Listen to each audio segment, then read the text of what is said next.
there is this renewal movement or group, a charismatic group called Focolare Movement, a group founded by Chiara Lubick. And of all the lessons that she gave to her members or to this group, one of the things that she thought was the call for reciprocal love. They call it in Italian, l'amore reciproco. Having felt a concrete care from one person, you can also give the same care to others. Kung nabusog ka, magpabusog ka din ng iba. Kung ikaw ay nakapagbigay ng respeto sa iba, magagawa mo ding rumispeto sa iba at makatanggap din ng respeto sa mga tao. We continue to hear the gospel from Jesus' Sermon on the Mount.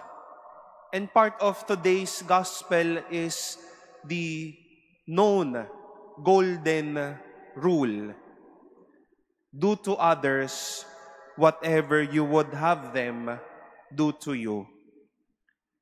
Simple po itong tawag na ito, pero madalas po nating makalimutan o maharap ang katotohanan nito kada araw.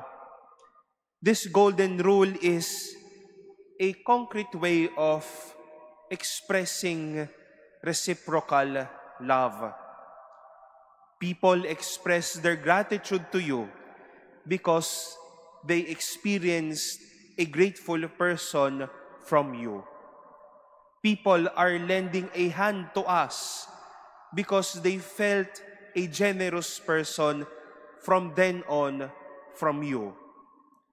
Maayos tayong kinakausap ng tao dahil naramdaman nila na maayos tayong kausap marahil no mga unang pagkakataon o unang engkwentro natin sa kanila.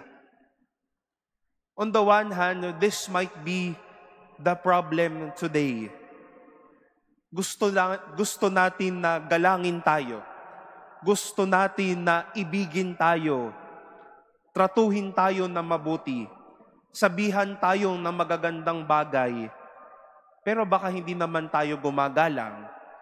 Baka hindi naman po tayo umiibig.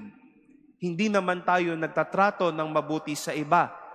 Hindi naman tayo nagsasabi ng magaganda sa iba.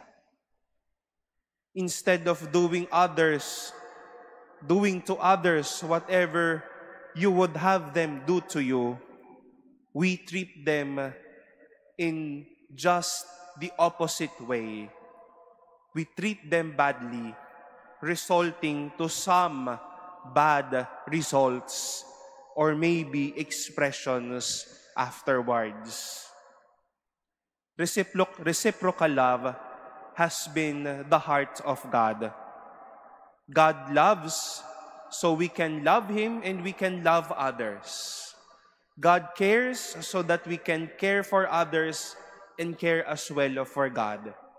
God is gracious so that we can be gracious to others and also be gracious to God. Every day is a chance for us to do better and to do good. Baka kaya tayo hindi minamahal o hindi ginagalang o hindi ginagawa ng mabuti dahil hindi muna natin naipapakita. Show your goodness so that goodness can be true to us.